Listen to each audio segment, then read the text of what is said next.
Hello and welcome. I'm Jacquie Walker, and after more than 40 years anchoring the news here at Channel 4 in Buffalo, I am stepping away from the anchor desk now. I've seen so much Western New York history from my seat here, but this is your history too. Over the next hour, I'm going to show you some of the amazing highlights that we have shared. But first, here's my longtime friend and colleague, Luke Moretti. Thank you, Jackie. 45 years doing what you love. 40 of those years at the same station right here at Channel 4. It has been a remarkable journey, both on a professional and personal level. Good evening. It seems like that. I can't believe it's been 40 years here. I can't believe it's been this long. Jacquie Walker felt the gravitational pull to journalism early in life, growing up in Jackson, Michigan. From Dallas, Texas. When you grow up in a household where there is so much emphasis and value placed on news and information, that comes right into you and stays there. It never leaves. That calling led to her first news job in 1979 at WBHW-TV in Springfield, Illinois. Good evening. The Vice President of the United States was in Springfield today. Recently, Jacquie and her husband, Mike Beato, sat for an hour-long interview. The couple will celebrate 39 years of marriage in August. Mike, a technology consultant, has walked the path alongside Jacquie for most of her 45-year career in television news. There is no question, none, that I would not have been able to do what I've done for the past 45 years in the way I wanted to do it, in a job that I loved, if it hadn't been for my husband. There's no doubt in my mind. And I've told Jacquie this. She has made me like the best version of myself. I mean, I want to be the best version of myself because of her. And I feel the same way about him. So he's made me the best version of myself. Jacquie and Mike first met 42 years ago in Rochester, New York. Mike's hometown. Jacquie was working at WROC-TV. In 1980, she became the station's first female evening anchor. 20 minutes before 6 now. Good evening again. I'm Jacquie Walker. Governor Mario Cuomo. At the time, Mike was working as a systems analyst for Kodak. He had been watching Jacquie on the news for some time and finally called the station. she answered the phone, said, "Hi, my name's Mike Beato. You don't know me, but I've been watching you for a while, and I think, you know, we might hit it off. We might, you know, I think we might get along together, and would you like to go out for a cup of coffee or a drink or something?" And she was like, "I'm very busy. I'm working, I'm very busy." He has just sucked the life out of a great story. She always says that. You left out the part where I picked up the phone and I heard someone say, "I've been watching you for about a year now, and I think we'd be very good together." You know, back then we didn't know the word stalker. Right. I just knew I got to get rid of this guy. Eventually, I kind of wore her down, I guess, and she agreed to meet me for Sunday brunch in a well-lit restaurant. That brunch lasted 4 hours. The rest, as they say, is history. Good evening, everyone. I'm Bob Coon. And I'm Jacquie Walker. In the news tonight, grab that alarm and make sure that it's set. In 1983, Jacquie debuted on WIVB. Not only did she flourish as an anchor, but Jacquie was entrusted to cover the big stories in a highly competitive Buffalo TV market. Well, Bob, it isn't often that I can reach up and touch the top of a garage, but I can do it tonight. From the start, her skillful reporting got noticed and led to other important assignments. It soon became evident that Jackie was the real deal, a serious journalist with a razor-sharp focus on getting the facts and delivering night after night. I would say it's becoming an epidemic. Now, wait a minute. The environment when you started in this business 45 years ago, someone argued that it really was sort of like a man's world, a man's industry, so to speak. Who's arguing that? At that There's time. no question it was a man's world. Right? Did you feel like you had to go the extra distance to prove yourself as a female journalist coming into this business? I'm kind of wired that way, so I've always tried to do more than what was necessary. So, yes, I was always working harder, doing more than the man next to me. Looking back, she was a pioneer in the news business, blazing a trail for the women who followed. I think everybody who's been kind of on the front lines feels that way. We fought hard for things, and now to see how it is, I feel good about that. I feel good about that. It was worth the sacrifice. Yeah. This is Matthew. Matthew all of a sudden loves the microphone here. Indeed, there were sacrifices, family sacrifices, with 2 small children at home and a demanding work schedule. Boarding all rows on Northwest Flight 1120. Jackie's husband, Mike, was more than willing to carry the load while Mom traveled out of town for work. I think one of the most poignant pieces of video I've seen was when I was saying goodbye to them, my husband and my 2 little boys, at the airport heading off to the Minneapolis Super Bowl, the second Bills Super Bowl. And here he was with these 2 little ones in his hand, and I'm saying goodbye, and Mommy gets on the airplane, and there he is holding I'm holding them. both of them. There goes Mommy. And How tough, right? Was it tough? Oh, yeah, unbelievable. But life was about to get tougher for Jackie and Mike. In 2014, the Emmy Award-winning journalist found herself facing a medical diagnosis that millions of other women have endured: breast cancer. I will tell you that initially it was our thought that we would keep it a secret. They had to make a decision. In our many visits to Roswell, we had so many people who came up to us and wanted to, comfort us, wanted to wish us well, wanted to tell us about their situation. They decided to go public with this very personal journey.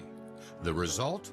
An outpouring of support in the form of cards, letters, and compelling stories. it became very obvious then that it was an opportunity to share your experience and to help other women, actually men too, because you don't go through it alone. How people all of a sudden were getting mammograms, men who said, I urged my wife, I knew there was a problem, and because of you, she went and got her mammogram. Now, Jackie is making news once again, but this time it's on her terms. This Buffalo television news icon is, as she puts it, stepping away from the WIVB News 4 anchor desk after 4 decades. Why now? I don't want to leave. I'd work forever if I could. But I'm in this race right now with Mother Nature and Father Time, and they are going to win. But I'm going to give them a heck of a race in the meantime. While the job has opened many opportunities, she says it's also very confining in terms of having a personal life and personal activities. But make no mistake, Jackie is not retiring. I think I'm Channel 4 through and through, and I'm a reporter through and through. Those things don't go away. I have a lot to give. I have a lot of experience. I want to share that with the team here. Despite the ebb and flow of a demanding business, Jackie has always delivered in a big way. And she has been rightfully recognized for maintaining high standards in broadcast journalism. She is a Buffalo Broadcasters Hall of Famer, a New York State Broadcasters Hall of Famer, and a recipient of dozens of local, state, and national journalism awards. I feel completely blessed that I've been able to stay in this job, at this station, in this community for 40 years. I mean, what a blessing that is. I don't discount that for a second. It's a blessing, and I appreciate people's support, because you don't stay in a job like this for 40 years without the support of all those viewers out there. I've been so, so blessed.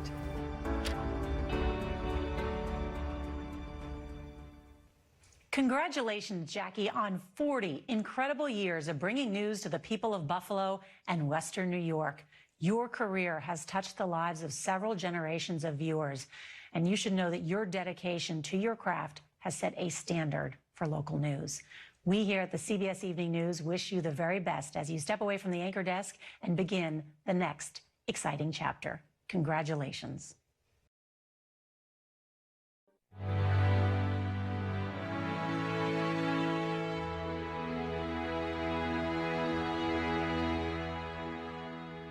We've seen a lot of changes and events over the past 40 years.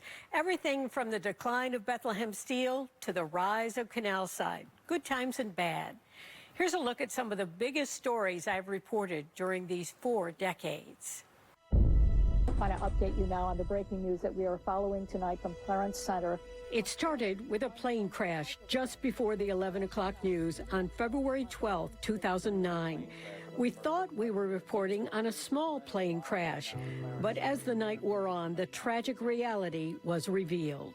He confirms for me that it was a large jetliner that crashed with 50 to 60 people on board. Don Postles and I did not leave the anchor desk for 8 hours that night, reporting with great sadness on the scope of the catastrophe. 49 people, including a pregnant woman, dead on Colgan Air Flight 3407, and 1 man dead in his burning Clarence Center home.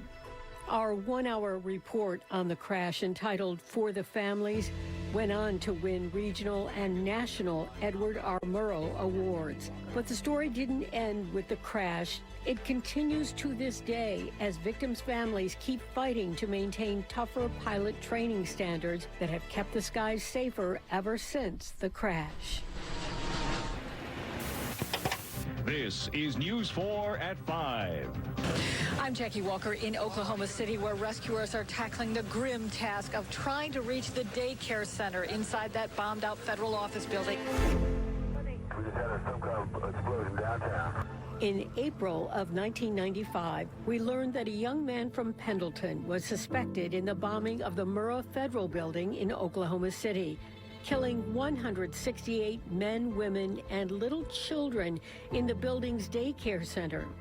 Quickly, I was on a plane to Oklahoma with photographer Tom Vetter, where we spent days reporting from a heartbroken city. And I mean, as soon as we heard it, we ran out and saw the little children on the street and people bloody just running down. It bothers me. It still bothers me.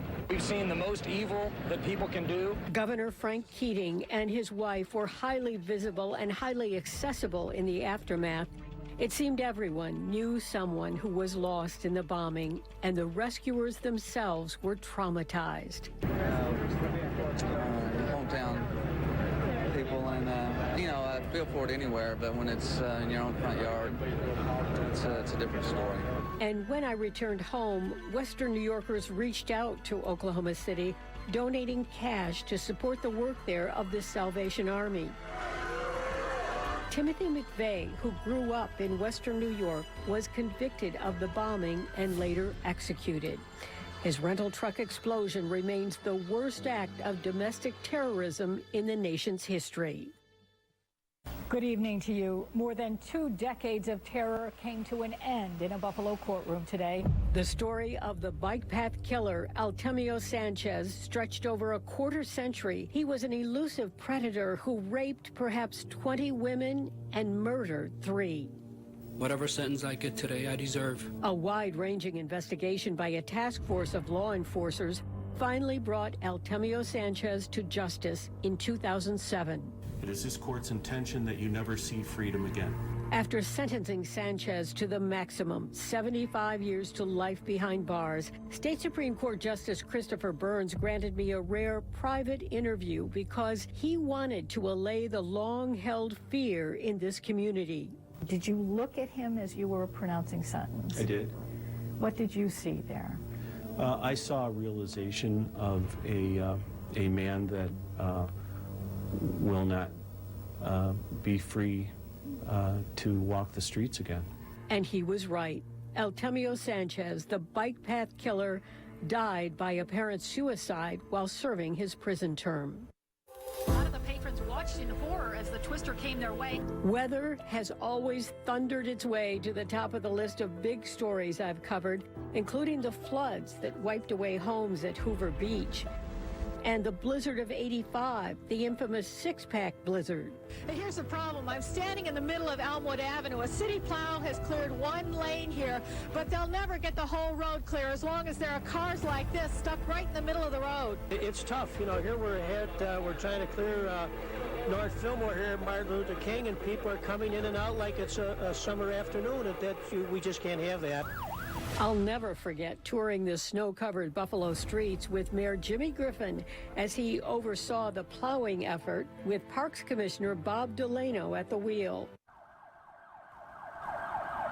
The horrific mass shooting at Tops on Jefferson Avenue, the murders of 10 people, is undoubtedly one of Buffalo's biggest tragedies. It brought me into the anchor desk for hours during that jarring Saturday. We're coming together because this is a terrible, terrible event to happen in our city. And we were all there in the days beyond as the president, the vice president, and numerous leading figures traveled here to pay respects and lend a hand. We're just one small part of it. This is our community, and when our community is affected, we try and step up, do our best to step up. Our city suffered such a terrible loss, and that deep loss has given rise to new interests, new ideas, and new hope for change across the east side of Buffalo. In my 45-year news career, no story has been bigger, longer, more influential, or more life-changing than the COVID-19 pandemic. Researchers at the University at Buffalo say the Omicron variant has now been detected here in Erie County. More than 1 million Americans died, and virtually everything in our lives has changed in some way. Schools, businesses, family life, media, travel, healthcare. The Brothers of Mercy nursing home in Clarence began the second round of shots today. And COVID changed my life dramatically. I had planned to retire in 2020, just before the pandemic, but once it began to unfold and the fear began to set in, I felt a great responsibility to deliver vital information to our community. I'll always remember the loneliness of working nights in an empty newsroom as we all limited our human contact. And I will always be proud of my News 4 colleagues who worked in uncertain and sometimes frightening situations to give our viewers the life-saving information they needed. The pandemic is quite simply the biggest story of my career, a career which has given me the great honor of witnessing so much Western New York history from a front row seat.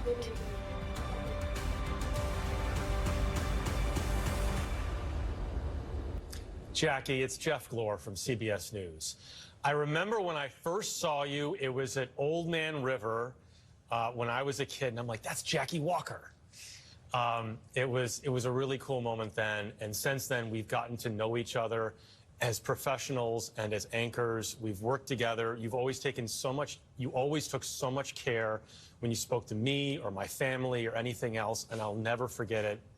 It's been such a joy getting to work with you in that environment as I work here and you work there. I know you're not going anywhere, so I know we're going to talk to each other again, but I just want to say good luck, and we love you, Jackie.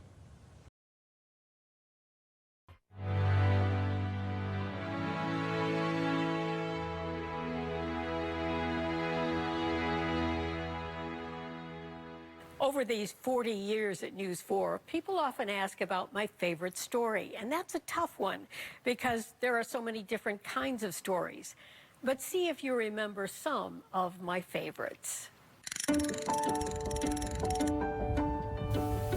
And there's the winning flag, and here's the winning fish, and we call it Buffalo Bob. How could I not love the story that had me bringing a 20-pound salmon right onto the news set? Appreciate that. Photographer Kim Root and I were fresh from a media fishing contest on Lake Ontario in 1985 aboard the Thrill Seeker with Captain Vince Pierleone, and he had to use all his skills that day to help us land the big one. Turn to the inside. Inside turn. What do I do? It's a monster! It's Jaws, I know it! There he is! Oh my God! Thanks to some quick network by Vince, we saved the day for Buffalo at 20 pounds. We did it for Buffalo! And my fellow anchors, Bob Coop, Carol Jason, Don Paul, and Van Miller, made the most of our time with Buffalo Bob. Back the fish. Please don't. It was a wild ride being on the leading edge of stories about Buffalo's new transit system, a massive public works project. And today, love it or hate it today, back in 1984, it was a very big deal for the city and brought big names here to launch it into transportation history. Have a good time? You bet. Were you scared? It may sound strange to say the 1987 tornado in Cheektowaga was one of my favorites, but it turned out to be one of those rare times when technology, environment, and personnel all worked in sync to give viewers a real flavor of the story. and they're working along here even as we're talking. We're going to keep an eye up there and make sure that we're not going to get hit. I want to take you over here and just show you this garage right here. This is Sue Gracie's garage. It didn't used to lean like that, but it does now. The good news for her is that the insurance company tells her that they will come in here and rebuild it. I was reporting live from the scene of the damage, interviewing then County Executive Ed Rutkowski, and tossing to reporters Wadi Sawabini, Janice Lieberman, and Marie Rice. It stands today as one of my favorite memories of live broadcasting when everything went right. Another notable live report from a deserted Buffalo airport in 1985 during the very first Western New York blizzard for meteorologist Don Paul. He had just joined our team. Let's take you outside and give you a good taste of it, along with a man who is enjoying his first Buffalo winter. Here's meteorologist Don Paul, the man who predicted all of this. How does it feel, Don? Well, Jackie, predicting it is a lot more exciting and entertaining than experiencing it. This is my first lake effect blizzard. The first and only time I ever fired a gun happened in 1994 on a firing range with a police officer looking on. The power of that weapon was stunning, but it helped me tell the story of the rise in women owning guns. Bob and Carol, first time I've touched a cow in my life, and I did it just for you. Oh, you city slicker, Jackie. I know. I absolutely loved reporting from the Erie County Fair and did it for many years with a special ear on the rooster crowing contest. What's your record for crows out here? 63 times. That bird had a lot to say. That's right. A packed and boisterous town hall in Niagara Falls in 2009 brought a surprise for all of us. After a heated public debate about high taxes and poor services, I asked Governor David Paterson if he would take a pay cut, and he said yes. All right, you just offered up a pay cut for the state senators and the state assemblymen. What about yourself, Governor? Oh, I'll do it. Okay. Behind the scenes of the wheel, tonight at 6 on... There's no need to spell out why this was a favorite assignment. I interviewed the letter-turning pioneer Vanna White in Atlantic City in 1990 during auditions there for contestants on Wheel of Fortune. I'll be the first to make fun of my job, but I love it. I wouldn't change it for anything else in the world. I was 8 months pregnant and proved I was no threat to Vanna's unique position on that popular game show. You take the letter and you turn it. It's all in the wrist, you see. It's all in the wrist? Yes. It's not down here. No. It's just in the wrist. It's not down there, but maybe somehow it's not the same, is it? in a couple of years, maybe. Can't you see me waddling back and forth on the puzzle board, turning those letters? Maybe because my late father was in the Army Air Corps during World War II and later the Air Force Reserves, I've always been drawn to reporting on the military, including this Emmy-nominated profile of only the second person in Erie County to die of COVID-19, Walter Monahan. I said, honey, look at your hands. They're blue, and I don't even know why I knew it, but I thought, he's not getting oxygen. Working with videographer Dan Holland and interviewing Walt's widow, Valerie, we were able to show the shocking loneliness and isolation of patients and families in the early days of the pandemic, as well as the devastating loss of this husband, father, grandfather, Navy veteran, and community volunteer. We called the story We Lost Walt, because we all lost something when this remarkable man suffered and died. Why did I kiss the ground back in 1988? Just no problem, really. Because I had just completed one of the most physically demanding and dramatic assignments of my career. I flew aboard an F-4 Phantom jet with hotshot Colonel Doug Rout as my pilot. He did aileron rolls, she did a big barrel roll. She was screaming for more, but she almost made me sick. I trained at the Niagara Falls Air Base for a series of reports on the Air National Guard and the 107th Fighter Group and capped it with the ride of a lifetime. But believe it or not, it wasn't the most thrilling plane ride I ever took. You haven't known a thrill ride until you've flown on and off a U.S. aircraft carrier at sea. This is life aboard the USS Carl Vinson, a nuclear-powered aircraft carrier that flies the American flag in the face of trouble around the globe. Photographer Mike Mombre Jr. and I tackled this incredible assignment also in 1988. We had only 24 hours aboard ship to find and interview sailors from Western New York. I wore a buffalo shirt, and that helped local sailors find me as we toured that ship full of 6,000 men. I missed going to the Buffalo Sabres games and the Buffalo Bills games. That's what I missed. It was an exciting, exhausting, frightening, and very likely my all-time favorite assignment. It earned journalism honors and gave me an enduring appreciation for the men and women who serve aboard these floating cities to keep America strong. Bless them all.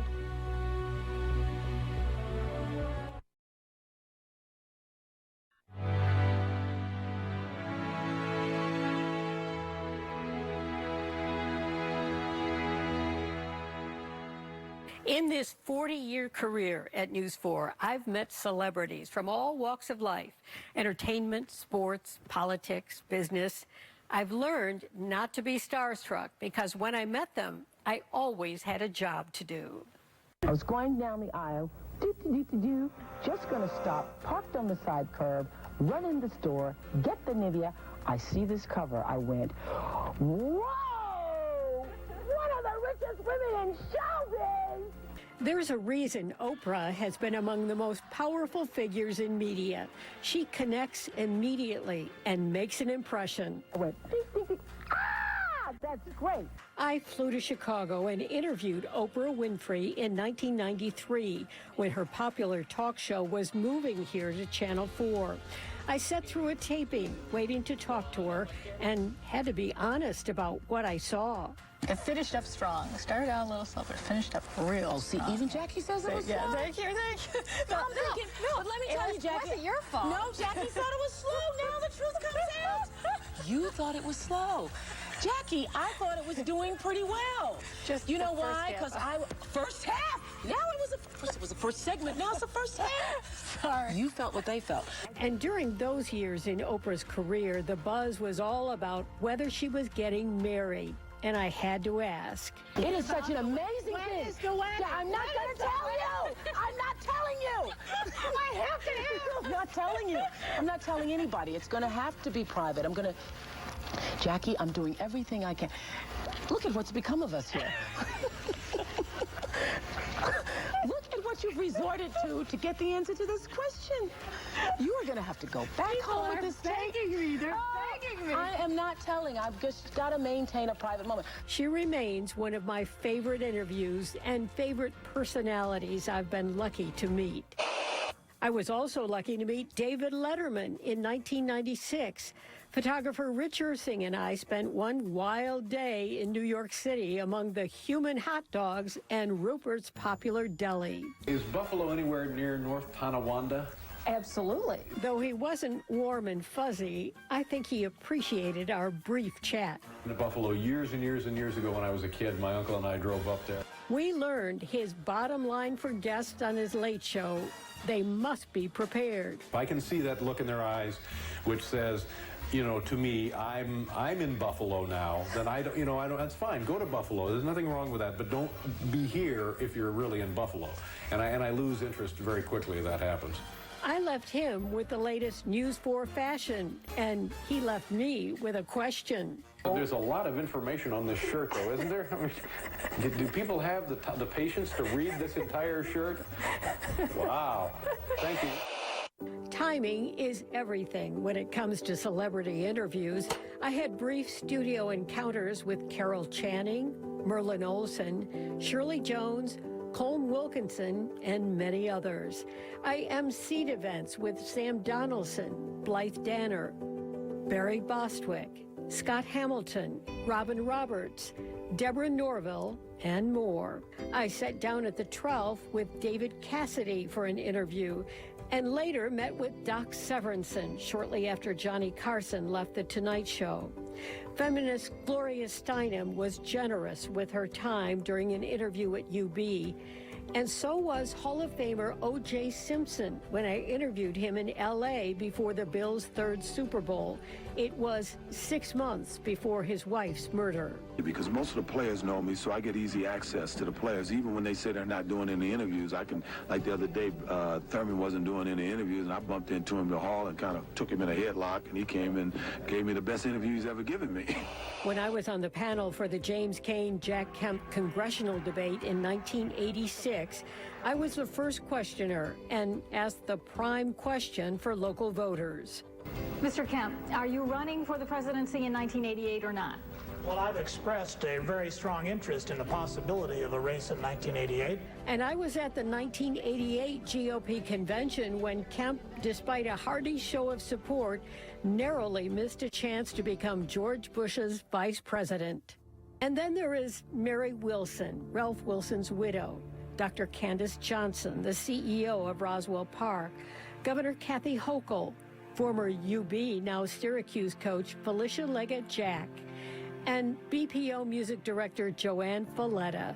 Each one of them a powerful woman using her powers to lift and improve lives in Western New York. I'll always remember the response of Archbishop Desmond Tutu during his visit to Buffalo in 1989, and our rare one-on-one interview when I asked him about the future of the racially divisive system of apartheid in South Africa. Will you see an end to apartheid in your lifetime? I believe so, yes. I've had numerous opportunities to cover sports figures over these decades, including Phil Hansen, Big Ted Washington, Pat Williams, Lee Evans, and Eric Wood and Andy Levitre, as we all teamed up to fight MS. I did a series of reports on the soft-spoken and friendly Buffalo Braves great Randy Smith. And during the Super Bowl years, I met so many big names, including Chris Berman, Warren Moon, and Muhammad Ali.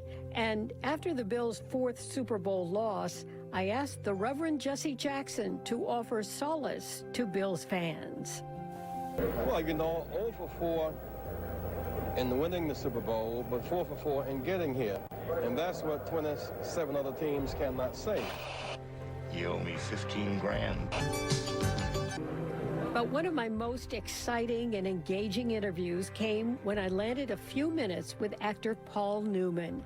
He was a popular driver in the Dallas Grand Prix. She was gorgeous. Photographer Danny Somerville and I traveled to Dallas to produce a series of reports as Niagara Falls was preparing to host its first, and it turned out only, Grand Prix. Newman was well known on the circuit for not giving interviews, but we asked him so many times, he finally agreed and talked about winning. Well, yes, I should. I mean, I always teach my children, winning isn't everything, it's just all there is. And of course, when I put that up on the wall in the children's room, Joanne puts a one up right next to it that says, winning isn't everything, it's how you play the game. I've had a host of opportunities over these 4 decades to meet the famous and the familiar, and I learned long ago that beneath it all, we are all just the same. Hopes, fears, dreams, disappointments. No one escapes, and no one is born better than you and me. Jackie, you are nothing short of amazing. You are literally part of the history of our beloved Buffalo, New York. All the best to you. God bless you.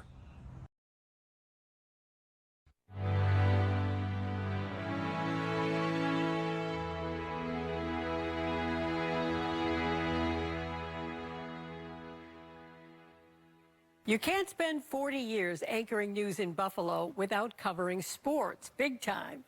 I was lucky to cover all 4 of the Bills' Super Bowls, and I did it from a fan's perspective. But this sports town loves a lot more than football. They are here en masse. They're just walking and smiling and waving to the crowd here. One of the biggest athletic events on the planet marched into Buffalo in the summer of 1993. 5,000 young athletes had a ball here competing in the World University Games.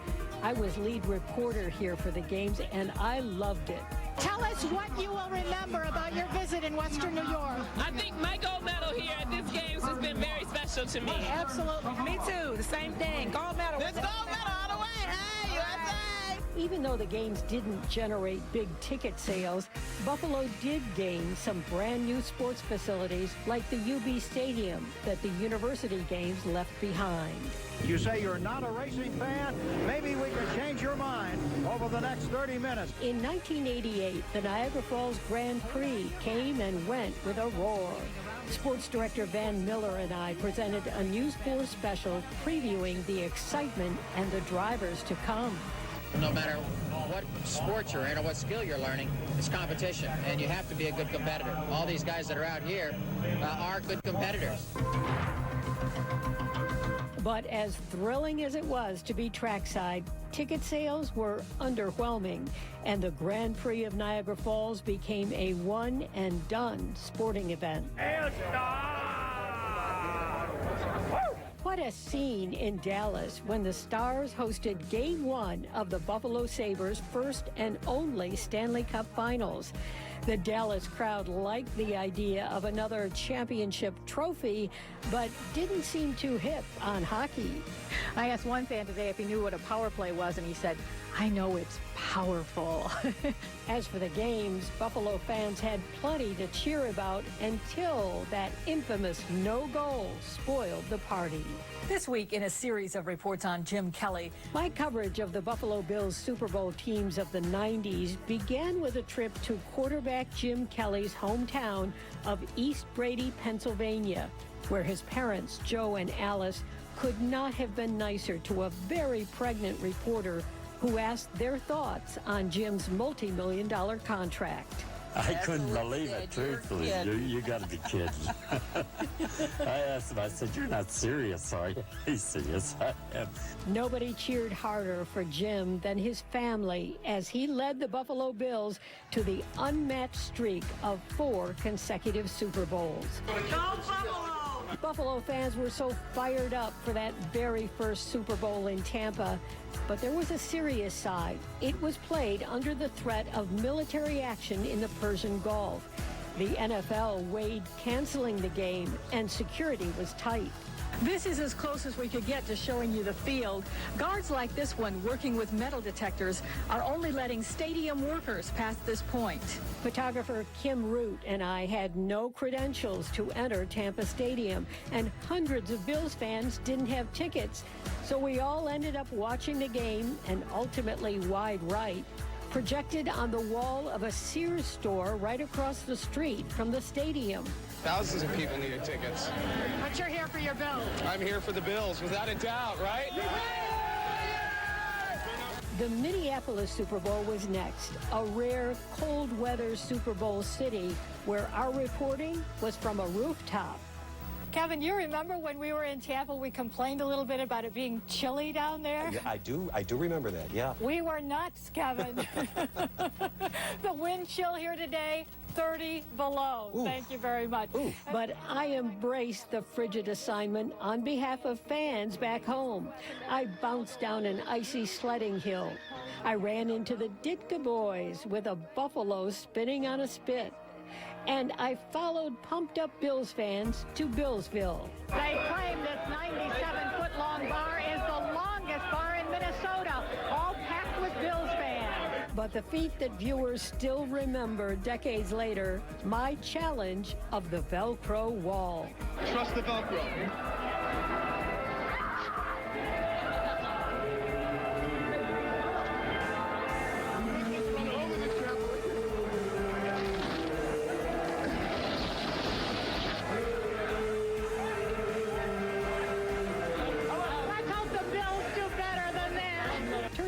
We both hit a wall in Minneapolis. Washington beat Buffalo 37-24. We're down to 4, 3, 2, 1. It's all over. The Redskins have done it. Well, Super Bowl 27 took us to the Rose Bowl in Pasadena with the glitz of Hollywood and the diversions of Disney nearby.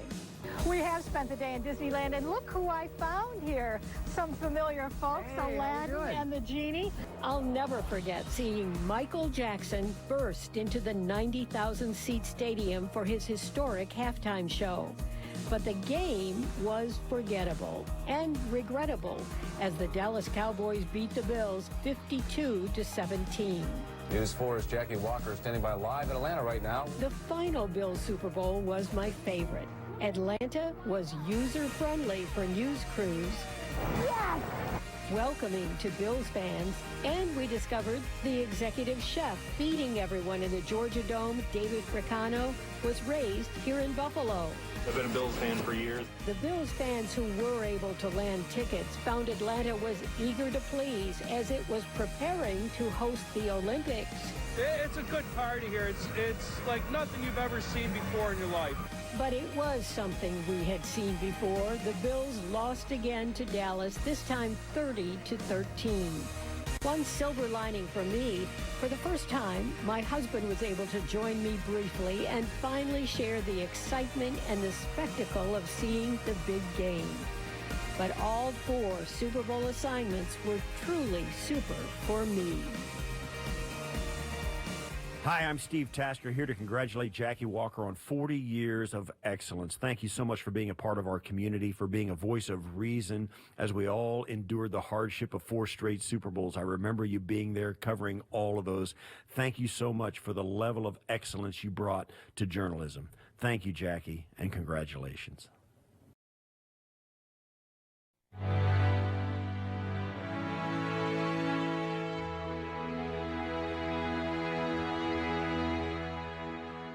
While I am leaving the anchor desk now, I'm not leaving News 4. You can expect to see me reporting news from time to time. Always know that I am grateful you choose to watch the team here at News 4, and I know that will continue. Thank you so much for your kindness and support, always. One of the things I've always loved about Buffalo and Western New York is the work ethic here. We are workers, and we get things done. My work at News 4 over the past 40 years has taken me to new heights and to some familiar lows as I covered fans at all 4 of the Bills' Super Bowls. The opportunities I've had and the events I've experienced have been remarkable. You and I have shared all that. We've met people like Dr. Lawrence Jacobs, who humbly changed the lives of millions of people living with multiple sclerosis with his work here in Buffalo developing beta interferon. I lucked out. It was a serendipity of being in Buffalo, where there's a lot of MS patients, across the street from Roswell Park, where they made interferon. Those two things happened, and we were just there. We've greeted visiting presidents and questioned those who wish to be president. What's happened to your campaign? You were 17 points ahead, now you're several points behind. These leads are only imaginary. And we've seen rescuers spring into action so many times, including when the roof of the Hills department store in Clarence collapsed under the heavy weight of snow. Firefighters had two things to worry about today. More people might be trapped inside, and more of the roof might cave in. But it hasn't all been serious stuff in this creative community. We've had a lot of laughs along the way. And whenever we needed a pick-me-up, we got one. We celebrated the joys of matrimony and the blessings of little boys. Holiday magic here in Buffalo. And of course, we've shared holiday greetings every year and watched our families change and grow. Family is so much a part of life at News 4. I think of the people who have surrounded me here for 40 years as one big family, supporting each other and supporting me, because nobody does this alone. Don Postles and I have been together at the anchor desk for some 22 years, but we know nothing happens for us without a lot of good work by others around us. And some of them have been here longer than my 40 years. If I remember anything about these years at News 4, it is the wealth of opportunities to serve others. Whether it was a fashion show or a fundraising walk, a telethon or a black tie gala, these countless encounters with the needs of others and the opportunities to help fill those needs in some small way have truly changed the course of my life. I've come to embrace the advice of Teddy Roosevelt, who said, "Do what you can with what you have where you are." We can always do more, and I intend to. So as I wrap up 40 years on 4, know that I am grateful for all that this job, this community, and you have given me all these years. We did so much good together. Let's keep that going, always.